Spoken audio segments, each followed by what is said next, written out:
첫 번째 가보죠. 쓰레기 봉투만 쏙. 자, 충격적인 제보 영상 만나보시죠. 자, 쓰레기를 잔뜩 들고 온 여성. 남의 집 쓰레기를 발로 그냥 꾹꾹 자, 매듭을 막 풀고 있어요. 자, 풀어 헤치는데 봉투가 열리자 갖고 온 쓰레기를 그 안에다가 탈탈탈탈탈탈탈탈탈. 예, 아주 그냥 우겨 넣습니다. 빈 봉투만 쏙 뺐습니다. 그리고 또 하나 역시 또 탈탈탈탈탈탈. 역시 봉투만 쏙 빼고 하나 세 번째로 털어놓고 봉투만 또 빼고요. 자, 그러고 나서 봉투는 이미 터질 듯 한도 초과. 이놈의 봉투 왜 이렇게 안 들어가? 젖먹던 힘을 다해서 입구를 동여매고요. 자, 그리고 다음 봉지 꺼내 듭니다. 역시나 매듭을 풀고 커다란 전기장판을 꺼내와서 그 위에 꾹 집어넣기 신공. 자, 봉투 손잡이 잡고 솟아라 힘. 자, 아이고 됐다. 아이고 됐어. 난 역시 정말 살림의 여왕이야. 아, 저렇게. 아이고 어머니 쓰레기 봉투값 아껴서 소고기 사 먹으려고 왜 저러고 살아 진짜. 네, 이곳은 제보자가 사는 경남 창원의 단독주택입니다. 최근 나무 가지치기를 하고 나뭇가지들을 쓰레기 봉투에 담아서 집 앞에 뒀는데요. 잘 처리됐는지 봤더니 나뭇가지들은 수거가 됐는데 내놓은 적이 없던 전기장판이 버려져 있었다고 합니다. CCTV를 확인해 보니까 웬 여성이 쓰레기가 든 봉투를 가지고 와서 제보자가 내놓은 나뭇가지 봉투에 쓰레기를 옮겨 담고 빈 쓰레기 봉투만 쏙 챙겨갔습니다. 가지고 왔던 전기장판도 함께 버렸는데요. 환경미화원이 이것만 빼고 수거를 해서 갔던 겁니다. 제보자는 여성이 가져온 쓰레기도 남의 집 쓰레기를 가져온 거고 딱 쓰레기 봉투만 챙기려고 한 것 같다고 추측을 하고 있습니다. 아니 그럼 잘못 배출된 쓰레기, 특히 그 전기장판.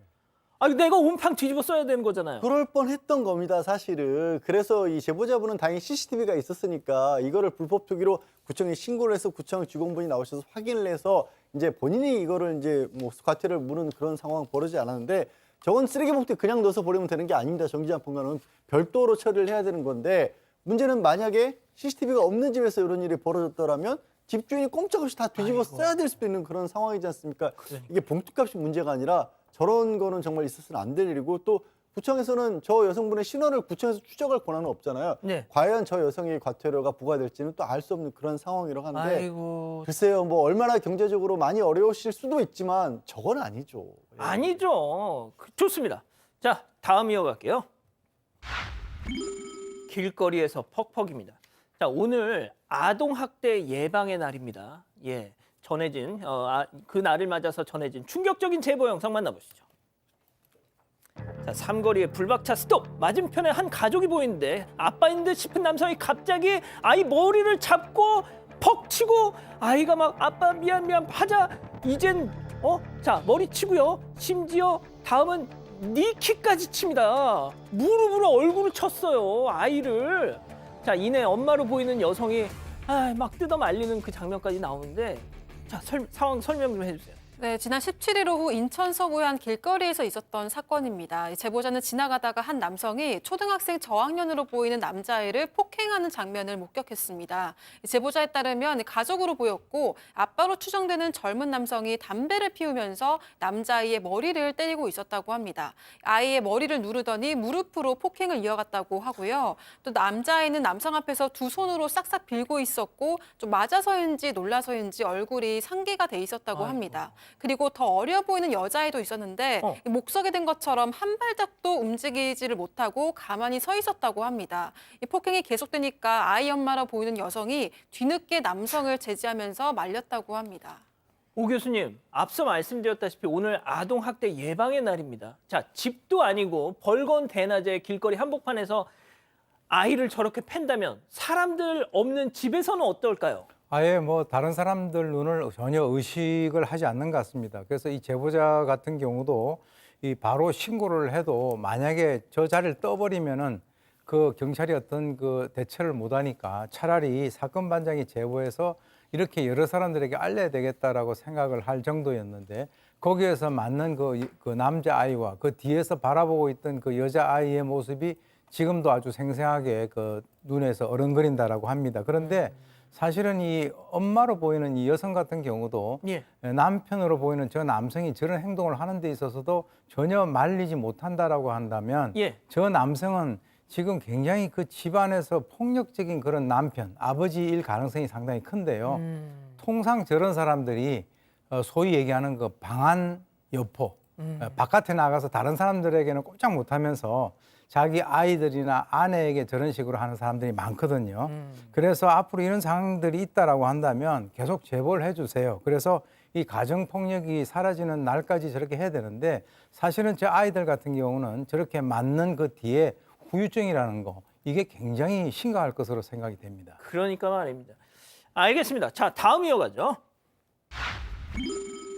상어가 나타났다. 자, 충격적인 제보 영상 두 눈 부릅뜨고 함께 보시죠. 자, 바다 낚시가 한창. 그런데 낚싯대가 안 감겨. 완전 팽팽. 이거 왕건일세. 자, 그 순간, 바로 그 순간 갑판 위로 고! 이 덩어리는 다름 아닌 상어, 영어로 샤크. 어머, 막 낚시꾼들 혼비백산. 자, 난데없는 상어의 출현에 성난 상어는 몸부림을 치면서 막 배 위를 쑥대밭으로 만들고 있는데요. 자, 박 변호사님. 예. 이거 우리나라 맞습니까? 세상에 상어 고기 드셔본 적 있나요? 못 먹었죠. 고래고기는 먹어도 상어 고기를 먹기는 어려운데 일단은 상어를 이게 월척이라 하기는 좀 어려워요. 상어를 어떻게 이 고기로 쓰기에는 조금 애매하기 때문에 지금 아마 이 낚시 유튜브 하던 제보자인데 17년 낚시를 하다가 상어를 잡는 거는 처음이고요. 갈치 사이로 상어가 올라왔다고 하는데 문제는 이 상어를 그냥 풀어줘야 되겠다 생각이 들어서 낚시 바늘을 빼고 싶은데 예. 이빨이 엄청 무섭지 않습니까? 저걸 어떻게 빼? 1시간 동안 사투를 했다고 합니다. 결국은 상어가 죽었다고 하고요. 막 몸부림을 치니까 죽었다고 하고 이 상어 크기가 2m 20cm. 그게 몸무게가 150kg 육박했다고 합니다. 그래서 좀 살려주고 싶었는데 결국은 이빨 때문에 방법이 없고 결국 이 제보자가 죽은 상어를 어촌 게장한테 넘겼다고 해요. 고기를 쓰기도 어렵고 버려서도 안 되기 때문에 본인 17년간 처음 있는 일이고 다행히 다친 사람은 없었다고 합니다. 그러니까 저걸 어떻게 살려주고 싶은데도 만질 수가 없어요. 뭐 만약에 뭐 이렇게 갈치도 어려운데 방어다 이러면 싹 떼가지고 야 가라 하면 되는데 이거 뭐 싹 떼다가 손이 물리거든요. 사람 생각이 무섭잖아요. 그렇다고요. 네. 그렇군요. 진짜 이런 정말 충격적인 영상. 자, 다음 또 이어가죠. 긴 장대로 탈탈입니다. 자, 긴 장대로 대체 뭘 한 걸까요? 제보 영상 만나보시죠. 자, 대문 틈 사이로 싹 비집고 한 노인이 컴온 뭔가 노리는 듯 긴 장대와 가방을 들고 잠시 주변을 살펴보더니 바로 그때 목표물 포착. 자, 나뭇가지들 해치고 안쪽으로 들어가서 뭔가 한참 씨름을 하고 있어요. 끙끙대고요. 뭐 이러고 있어요. 자, 그러더니 갑자기 빨갛게 잘 익은 감이 손에 들려 있습니다. 바로 감도둑. 남의 집 감도둑. 역시 감은 소리질러 먹는 게 최고야. 진짜 2024년도 이제 딱 한 달 남았는데 아직도 60년대 생각하면서 살면 어쩌니 진짜. 그럼요 말입니다. 지금 보시는 영상은 지난 16일 오전 7시 정도에 충남 보령의 한 사무실 마당이라고 합니다. 보신 것처럼 장대하고 가방을 가지고 온 거는 아예 작정을 하고 들어오신 것 같습니다. 그런데 영상을 가만히 보시면요. 저렇게 감을 훔친 다음에 CCTV 사각지대로 다시 이 노인이 어딘가로 들어가는 장면이 마지막으로 나오거든요. 저기가 어디냐? 평소에는 이 제보하신 분이 이 흡연을 하는 공간이 따로 있다라고 합니다. 그런데 거기는 CCTV가 없는데 거기 가보니까 어떻게 한쪽 구석에 이렇게 나뭇잎으로 이렇게 덮어놓은 모양새가 좀 있다라는 거예요. 저 노인이 거기에 용변을 보고 가신 겁니다. 그러니까 감만 훔쳐간 게 아니라 사무실 한쪽 구석에 용변까지 본 건데 그런 얘기 있잖아요. 그 도둑질하고 그 집에 이렇게 실례를 하고 가면 안 잡힌다라는 속설이 있었거든요. 근데 저는 오랜만에 들었습니다. 이분은 모르셨던 모양이에요. 주변에서 그 얘기를 해주셔서 혹시 저거 감 훔쳐가면서 안 잡혀가려고 그런 거 아닌가 하는 생각도 드신다고 하는데 어쨌든 제보자분 감은 드셔도 되는데 와서 좀 치워주세요라고 간곡히 부탁하셨습니다. 안 됩니다. 드시면 안 돼요. 그 귀한 감을 박 변호사님. 돼요. 나 귀한 먹을 감을. 것도 없는데. 네. 어? 이게 보면 철저하게 계획된 범죄 같아요. 범죄입니다. 이것도 마찬가지로. 남의 감을 가져가고 장대로 가져가는 모습에 지금 양지열 변호사 설명에 의해도 아주 철저한 계획에 의해서 변까지 지금 보고 간 거 아닙니까? 근데 변이 있으면 걸려요. 뭐 얼굴도 걸리겠지만 DNA 뭐 다 있잖아요, 사실은. 그래서 하여튼 남의 감 가져가면 안 되겠죠. 그러니까 말입니다. 좋습니다. 마지막 사연으로 가볼게요. 지독한 내 딸의 남편입니다. 집단지성의 판단을 받아보고 싶으시다면서 제보해 주신 사연 함께 들어보시죠. 안녕하세요. 못난 사위 때문에 늘 고생하는 딸을 둔 60대 여성입니다. 저에게는 딸이 하나 있어요. 힘든 결혼 생활을 했던 저와는 다르게 딸은 멋진 삶을 살길 바라는 마음에 열심히 공부시켰는데요. 다행히 딸도 잘 따라와 줬고 좋은 대학을 나와서 남부럽지 않은 대기업에도 합격했습니다. 그러다가 딸이 결혼하고 최근에는 아이를 낳고 육아휴직 중인데요. 그런데 가끔 찾아가면 딸이 너무 힘들어 보이는 겁니다. 사위가 쉬는 날인데도 아이의 분유를 챙겨주거나 기저귀를 갈아주는 걸 한 번도 본 적이 없습니다. 심지어 새벽에 아이가 울어도 우리 딸만 일어나서 달래기 바빴습니다. 사위는 늘 일하느라 피곤하다면서 쉬기만 했어요. 딸이 안쓰러웠지만 사위가 오죽 힘들면 저러겠나 싶어서 이해했습니다. 어쨌든 부부의 문제니까요. 그런데 딸이 아이를 보고 있을 때 사위가 방충망 청소 좀 해라고 하거나 욕실에 곰팡이 닦으라고 타박까지 하는 겁니다. 그것도 장모인 제가 보는 앞에서요.